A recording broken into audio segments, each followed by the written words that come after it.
তো আমি সাধারণত এই পেট্রোল পাম্পটা থেকেই তেলটা ভরাই। এবারে বিষয়টা হচ্ছে আমি এখন অবধি শিওর হইনি, কারণ আমি সময় বললাম যেরকম সময় পাইনি চেক করার। তো আগে চেকটা করে নিই, করে নেওয়ার পর তারপরে দরকার হলে এখানে এসে যেটা বলার সেটা বলবো। পেরেক ঢুকে রয়েছে, বিশাল বড় পেরেক, এই এত বড় একটা পেরেক ঢুকে রয়েছে।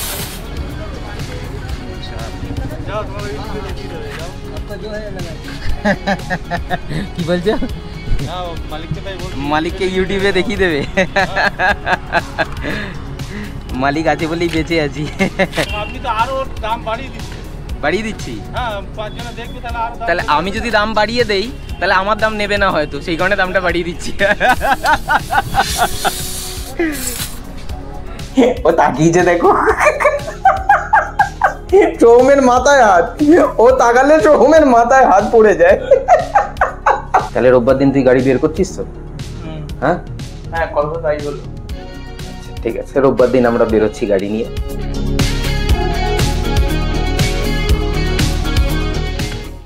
Good morning everyone, very very very good morning. Last year 2024-এর শুরু থেকে আমি 4K 60 কন্টেন্ট প্রডিউস করে আসছি। 4K 60, লাস্ট ভ্লগ যেটা গেছে সেটা 4K 50 গেছে, 50। তো আমি 1.5 বছর ধরে দেখে নিয়েছি যে 4K 60 কীরকম হয় এবং এক একটা কন্টেন্টের প্রডিউস করলে তার কোয়ালিটি কীরকম হয় এবং সাইজও কীরকম হয়। এবারে আমি 4K 50 কখনো আমি প্রডিউস করিনি। লাস্ট ভ্লগটা আমি 4K 50-তে প্রডিউস করেছি, আর এই ভ্লগটাও যাচ্ছে কিন্তু 4K 50-তে। আমি 50 ফ্রেমসেও শ্যুট করছি। 50 ফ্রেমসে শ্যুট করলে একটা অ্যাডভান্টেজে আমি আছি, ইনডোর লাইটে কোনো রকম অ্যান্টি ফ্লিকার হচ্ছে না, মানে ওই ফ্লিকারের অ্যান্টি হয়ে যায় আর কি, কোনো ফ্লিকারিং হচ্ছে না, কোনো এরকম কেঁপে কেঁপে যাওয়া ওই ধরনের কোনো জিনিস কিন্তু হচ্ছে না। এটা আমি একটা অ্যাডভান্টেজে রয়েছি। তো এখন দেখি 50-তেই থাকবো কি না, কারণ এটা যদি আমার হাতে জমে যায় তাহলে আমি এটাই রাখবো, আর যদি না জমে তাহলে 4K 60-তেই ফিরে যাব। তোমাদের কি মত সেটা কিন্তু আমাকে একটুখানি জানিও, কোনটা তোমাদের দেখতে ভালো লাগছে, টিভি, ল্যাপটপ আর মোবাইলে কোনটায় দেখতে ভালো লাগছে। এতদিন ধরে 4K 60 দেখতে ভালো লেগেছে, নাকি এখন এই কন্টেন্টগুলো 4K 50 ফ্রেমসে দেখতে ভালো লাগছে, সেটা কিন্তু অবশ্যই জানিও। Welcome back to my channel everyone, I hope you guys are doing stupend fantabulously fantastical. Good morning and cheers. আজকে ভাবলাম যে দাড়িটা কাটবো, বাট আজকে দাড়িটা কাটা হলো না। আমি সাধারণত দাড়ি রাখতে পারি না, এটা একটা বিশাল বড় সমস্যা। এনিওয়েজ, সকালবেলা এখন যেতে হবে হচ্ছে আমাকে কাজে, আর আমি ডমিনারটাই চালাচ্ছি। তার কারণ হচ্ছে আমার যে ছোটো বাইকটা রয়েছে, লাল বাইকটা, হন্ডা সিবি ইউনিকর্ন ড্যাজলার, এটাকে নিয়ে যেতে হবে। এবার এটা এমন কন্ডিশনে রয়েছে যে বাইকটাকে আমাকে ঠেলে ঠেলে নিয়ে যেতে হবে গ্যারেজ পর্যন্ত, সেটার সময় এই মুহূর্তে আমার কুলিয়ে উঠছে না। অনেক কিছু জিনিসপত্র তো থাকে, অনেক কিছু জিনিসপত্র লাইফে চলে, তো সেটার জন্য হয়ে উঠছে না, মানে অন ক্যামেরা সব কিছু বলা যায় না। যাই হোক, এখন ডমিনার নিয়ে যাই। আজকে ডমিনার নিয়ে একটা জায়গায় যাওয়ার ইচ্ছে রয়েছে, মানে হাওয়াটাকে, মানে আমি বলেছিলাম না একটা লিক আছে, তো সেই জিনিসটাই একটা এক্সামিন করার জন্য একটা জায়গায় নিয়ে যাওয়ার ইচ্ছে রয়েছে। দেখা যাক আজকে সময় কুলিয়ে উঠতে পারি কিনা। আর যেহেতু অন ক্যামেরা সব কিছু শেয়ার করা যায় না, তাই এই বছর, মানে এই মাসে, রেদার আই শুড সে এই মাসে, মানে জুন মাস, হ্যাঁ জুন মাসে আমি সব থেকে কম ভ্লগ প্রডিউস করেছি। তোমরা নোটিস করে থাকবে এই মাসে এখনও অবধি, আজকে কত হয়ে গেছে, আজকে হচ্ছে 19-20 তারিখের মতো হয়ে গেছে, আমি এখনও অবধি বোধহয় 3টে কন্টেন্ট প্রডিউস করেছি, 3খানা কন্টেন্ট। তার মানে বুঝে নাও ব্যাক অফ দ্য মাইন্ড, মানে বিহাইন্ড দ্য স্টোরি কী চলছে আমার, যার জন্য আমি এতটা ইরেগুলার হয়ে পড়েছি ইউটিউবে। দেখো দেখো আমার জন্য কে কি নিয়ে এসছে, কাঁঠাল, ও লাভলি। তোমাকে কি বলে ধন্যবাদ দেবো আমি, বলো? कैसे ধন্যবাদ দে, খেয়ে ধন্যবাদ দেবো না একসাথে রাইডে নিয়ে গিয়ে ধন্যবাদ দেবো? আপাতত এখন খাই। ভেতরে বীজটা রয়েছে। আমি কাঁঠাল দেখলে একটুখানি অন্যরকম বিহেভ করি, সিরিয়াসলি।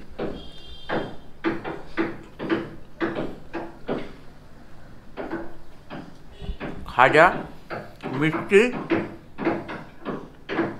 একটু হালকা শক্ত শক্ত, নরম নরম, না খাজা না ওই ইয়ে টাইপের, ওই লদলদে যেরকম হয় না, খুব খুব পেকে গেলে যেরকম হয় সেরকম, দারুণ টেস্ট। অলরাইট, শান্তনু চলে গেছে আর ঘড়িতে সময় হচ্ছে এখন দুপুর 2:30। আমি একটু আর্লি বন্ধ করলাম, কারণ ওই ব্লগের শুরুতে বলছিলাম না যে আমি যাব একটা জায়গায় বাইকটাকে দেখাতে। এই কী হলো? ও না, ঠিক আছে, বাইকটাকে দেখাতে নিয়ে যাব, তো ওটাই আর কি, ওখানেই যাব ভাবছি এখন। তার জন্য একটুখানি আর্লি বেরোচ্ছি। আমি যেখান থেকে ইউজুয়ালি পেট্রোল ভরাই আর কি, সেটা হচ্ছে এই পেট্রোল পাম্পটা। এদিকে হচ্ছে আইএলএস এর পাশে এখানে হচ্ছে পেট্রোল পাম্প, আর তার পেছনে হচ্ছে ওই নাইডু কলেজ এদিকটায়, আর এদিকে হচ্ছে বিএসএনএল এর ফোনের অফিস, এইখানটায় বিএসএনএল এর ফোনের অফিস। এবারে বিষয়টা হচ্ছে এখানে এক দাদা আছে, দাদার খোঁজ পেয়েছিলাম, তো দাদা এখানে দেখিয়েছে এখানে একটা হয়েছে, এতেও পেরেক ঢুকে রয়েছে, পেরেক ঢুকে রয়েছে। আচ্ছা, তো এটাও ভিতর থেকে যদি ইচ্ছা হয় বানানো তাহলে বানিয়ে নাও। আচ্ছা, বাইরে থেকে করা যাবে না? হ্যাঁ, করা যাবে। আচ্ছা, তুমি বাইরে থেকেই আপাতত করো। অ্যাকচুয়ালি দাদা বলছে যে ভেতর থেকে বানালে সুবিধা হয়, ভেতর থেকে পাঞ্জাটা করলে সুবিধা হয়, কিন্তু সময় বেশি লাগবে, অনেকটা সময় লাগবে। ও সময়টা আমার কাছে এখন এই মুহূর্তে নেই। বাইরে থেকে করলে চলে যাবে তো, হ্যাঁ, তাহলে আর কি, তাহলে তো আর কোনো সমস্যা নেই। আপাতত এখন বাইরে থেকে টায়ারের লিকটাকে ছাড়িয়ে নিই। কিন্তু ওইখানে লোকাল গ্যারেজে আমাকে ধরতে কেন পারলো না আমি সেটাই বুঝে উঠতে পারলাম না। এত বড় লিকটা ধরতে পারলো না, অবাক হয়ে যাচ্ছি আমি। জল দিয়েই তো দেখে এইখানে লিকটা হয়ে রয়েছে, এইখানে একটা পেরেক বোঝাই যাচ্ছে। এটা খুব চোরা লিক, এটা এত সরু, এটা বিশাল সরু। এই একটা বেরিয়েছে, এই একটা, আরেকটা বড় বেরোনো বাকি আছে এখন। দেখো কত বড় কিলটা, কত বড়, বিশাল বড় একটা পেরেক ঢুকে রয়েছে, বিশাল বড় পেরেক। এই এত বড় একটা পেরেক ঢুকে রয়েছে, বিশাল। কি বলছো?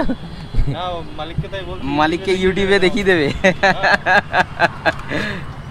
মালিক আছে বলেই বেঁচে আছি।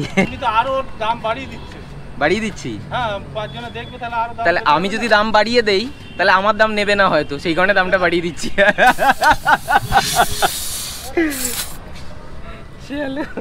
এখান থেকে আর হাওয়া বেরোবে না তো?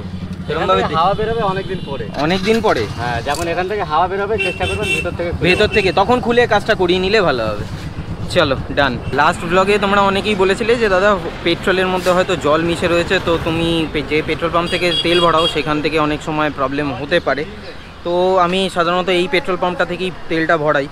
এবারে বিষয়টা হচ্ছে আমি এখন অবধি শিওর হইনি, কারণ আমি সময় বললাম যেরকম সময় পাইনি চেক করার। তো আগে চেকটা করে নিই, করে নেওয়ার পর তারপরে দরকার হলে এখানে এসে যেটা বলার সেটা বলবো। এখনও চেক করা হয়নি, আপাতত একটা করে সমস্ত কিছু কাজ সারতে হচ্ছে আমাকে। ওই লাল গেঞ্জি পরা যে ভদ্রলোক, ও হচ্ছে সেলিমদা। তোমরা যদি করতে চাও কাজ করিয়ে নিতে পারো এখানে। আমাকে যেটা বললো, টায়ারকে ইনসাইড থেকে যদি সিলিং করানো হয় তাহলে বেটার হয়, কিন্তু সেটার জন্য সময় লাগবে আর খরচাও বেশি লাগবে। ওটা করতে মোটামুটি 2টো পাঞ্চার ছিল, 2টো পাঞ্চার করতে 300 টাকার মতো লাগবে। তো আমার কাছে সময়টা নেই, টাকাটা ফ্যাক্টর নয়, বাট সময়টা নেই এখন। আমার যেটা করার করে নিয়েছি, এবার আপাতত চালাই, তারপরে দেখা যাবে যা হবে। এবার বাড়ি। আমাকে বাবা ভিডিও কল করেছে, ভিডিও কল করে বলছে, দেখাচ্ছে, আমি তো রাস্তায় ছিলাম তখন, টায়ার ঠিক করছিলাম, বলছে দেখাচ্ছে মা কী সব রান্না করছে, বলে তাড়াতাড়ি আয়, এই সমস্ত জিনিস না খেলে জীবনটা অপূর্ণ থেকে যাবে। কি বানিয়েছে? রান্নাটা হচ্ছে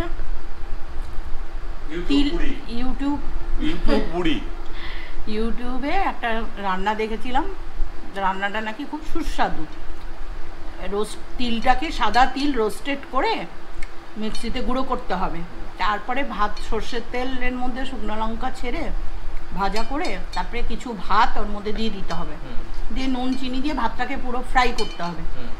ফ্রাই করার পর ওই যে রোস্টেড গুঁড়ো তিলটা, ওটা ওর ভাতের মধ্যে দিয়ে ওটাকে পুরোটা মেশাতে হবে, মেল্ট করতে হবে ভাতের মধ্যে দিয়ে, ভালো করে নাড়াচাড়া করে নুন মিষ্টি সব দিয়ে কাঁচা লঙ্কা চিড়ে দাও, দিয়ে এবার খাও, খেয়ে বলো কেমন হয়েছে।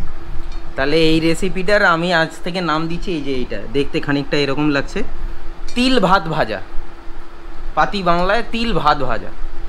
তিল তো মুখে পড়ছে না। তিল মুখে, আরে তিলের গুঁড়ো তো রয়েছে, দেখি খেয়ে দেখি। টমেটোটা পুরা স্বাদ আছে। হ্যাঁ, তিল রোস্টেডের একটা গন্ধ হবে না? হ্যাঁ, মানে স্মোকি ওরকম একটা ভাব রয়েছে। আর খুব একটা ভালো লাগছে না, মোটামুটি ঠিক আছে, টলেবেল, কিন্তু পুষ্টিকর। খুব একটা ভালো লাগছে না ফিরে। পুষ্টিকর এটা। খুবই টেস্ট, ভালো করে মেখে খেয়ে দেখ। ঠিক আছে, বলছি এখন খেয়ে নি। A few hours later. তোর কবে থেকে তোর মনে হচ্ছে কোন অ্যাঙ্গেল থেকে যে তুই মোটা? তুই এক সপ্তাহ জিমে যাসনি বলে তোর মনে হচ্ছে তুই মোটা হয়ে গেছিস। আমি প্রায় মোটামুটি বছর 10 হয়ে গেছে আমি জিমে যাইনি, আমি মোটা। আচ্ছা যাই হোক, এখানে এসে হচ্ছে সোহম, আর পাশে বসে রয়েছে হচ্ছে সোহমের সিনিয়র ও তাকিয়েছে দেখো, সোহমের মাথায় হাত, ও তাকালে সোহমের মাথায় হাত পড়ে যায়। আমি তাকালে সবারই হাতে মাথায় হাত পড়ে যায়। কেন এটা কেন হয়? I give so much what? irritating answers, replies which people doesn't like. People don't like. I don't give a আচ্ছা ওকে, beep.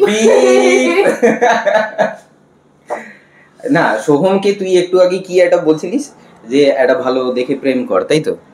হ্যাঁ, Go in a relationship. go in a relationship. To get a life. ওই দেখো, Basically to get a life. get a life. Okay.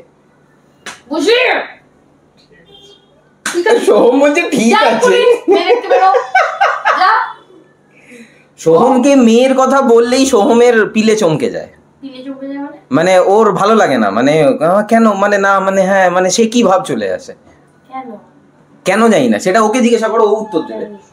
আমি যেন কত বড় একটা relationship psychologist বসেছি, মাথায় চশমা তুলে। গল্পের মাঝখানে হচ্ছে ইন্টারাপ্ট, পেশেন্ট চলে এসেছিল তো তিতলি চলে গেছে। এবারে তোমাদেরকে একটা ইন্টারেস্টিং জিনিস দেখাই। আমার ঘরে এসি চলছে, এবারে আমি যদি দরজাটা বন্ধ করে দিই, অবস্থা দেখো বাইরে, তার মানে কতটা পরিমাণে হিউমিডিটি হয়ে রয়েছে, পুরো জমে রয়েছে, পুরো গ্লাস পুরো একদম ময়েশ্চারে ভরে গেছে। হ্যাঁ, আর ঘর পুরো ফাঁকা, মানে বাইরে গেলাম না, বাইরেটা শ্বাস নিতে পর্যন্ত কষ্ট হচ্ছে। আর এখানে সোমবাবু বসে আছে, এদিকে চাপ চেপে বসতে দেয় না ছেলেটা। তাহলে রোববার দিন তুই গাড়ি বের করছিস তো? হ্যাঁ হ্যাঁ, কথা তাই হলো। আচ্ছা ঠিক আছে, রোববার দিন আমরা বেরোচ্ছি গাড়ি নিয়ে, দেখতেই পাবে শনিবারের রাতে, এখন তোমরা এখন দেখছো, হ্যাঁ আমরা রোববার দেখতে পাবে, জানতে পারবে, সব কিছু জানতে পারবে। যাই হোক, সময় হয়ে গেছে, এবার বাড়িতে যাব, ও বাড়ি যাবে, আমিও বাড়িতে যাব, গিয়ে খাওয়া দাওয়া করবো, করে ঢুপুস। তুই এত ভয় পাস কেন তিতলিকে? হ্যাঁ বলে ভয় আবার কিসের? কোনো মেয়ের ফিমেল ইন্টারেকশন ইজ জিরো। হ্যাঁ, মানে ওর সাথে ফিমেল ইন্টারেকশন ইজ জিরো। কি হবে যে তোর, আমি সত্যিই বুঝে উঠতে পারছি না। না, he is a very very very good boy, very good boy. আজ রাতের ডিনারটা যা হয়েছে না, সলিড টেস্টি হয়েছে। আর দুপুরবেলার খাবারটা কিন্তু খুব হেলদি ফুড ছিল, মা যেটা বানিয়েছিল, ওই তিল ভাজা দিয়ে সামথিং এরকম। একটা জিনিস আমি বলতে চাই, সেটা হচ্ছে যে কোনো tasty food is not at all healthy to some extent, আবার any healthy food is not at all tasty to some extent. I think তোমরা রিলেট করতে পারবে এই কথাটার সাথে। আচ্ছা, এবারে আসি রাইডের কথায়। রাইডে বেরোবো, অনেক কিছু জিনিসপত্র লাইফে চলছে, লাইফের গ্রাফ কখনো সমান থাকে না। এবারে আমি চাইলেই বেরিয়ে যেতে পারি, কিন্তু আমি বেরোতে চাইছি না। আমি আমার যে সমস্ত জিনিসপত্র আমার লাইফে ঘটছে, সেই জিনিসগুলো অন ক্যামেরা আমি কিচ্ছু বলি না, আমি শুধু মুখে হাসি রেখে অন ক্যামেরা তোমাদের সাথে আমি কথা বলে যাই, বাট অনেক কিছু ঘটে। তো সেই সমস্ত জিনিসপত্রগুলোকে আগে হ্যান্ডেল করে নিই। আমি চাইলেই বেরিয়ে যেতে পারি, বাট বেরোতে চাই না, কারণ আমার ব্যাক অফ দ্য মাইন্ডে থাকবে আমার বাড়ির সিচুয়েশান, এবং মা বাবা এখানে একা থাকবে, এই সমস্ত জিনিসপত্র নিয়ে আমি মানে একদম স্ট্রেসের মধ্যে থাকবো। আমি কন্টেন্টে ফোকাস করতে পারবো না, আমি নিজে মানে হোয়াট ইজ রাজদীপ পাইন তোমাদের কাছে তুলে ধরতে পারবে না। সো দ্যাটস ওয়াই আমি একটু টাইম নিয়ে নিচ্ছি। দিস ইজ ইট, যখন সময় আসবে তখন ঠিক। And I really appreciate you guys, and I really love you guys. তোমরা যেরকমভাবে এখন অবধি আমাকে সাপোর্ট করে এসছো, মানে আমার ভিউয়ার্স যারা রয়েছে না, তাদের উপরে সত্যিই আমার গর্ব হয় যে এতটা ভালো মতো করে আমার ভিউয়ার্সরা আমাকে বোঝে। কম আছে, কিন্তু খুব খুব কোয়ালিটি ভিউয়ার্স রয়েছে, খুব পিওর ভিউয়ার্স রয়েছে যারা বোঝে আমাকে। Thank you so much. With that side আজকে ব্লগটা আমি তাহলে এখানেই শেষ করছি। দেখা হচ্ছে আবার পরবর্তী ব্লগে। Till then bye bye, take care, stay tune and keep supporting B Bong. পাশে থেকো, সাথে থেকো, ব্লগে থেকো। নেক্সট কন্টেন্টটা আশা করি ভালো লাগবে তোমাদের।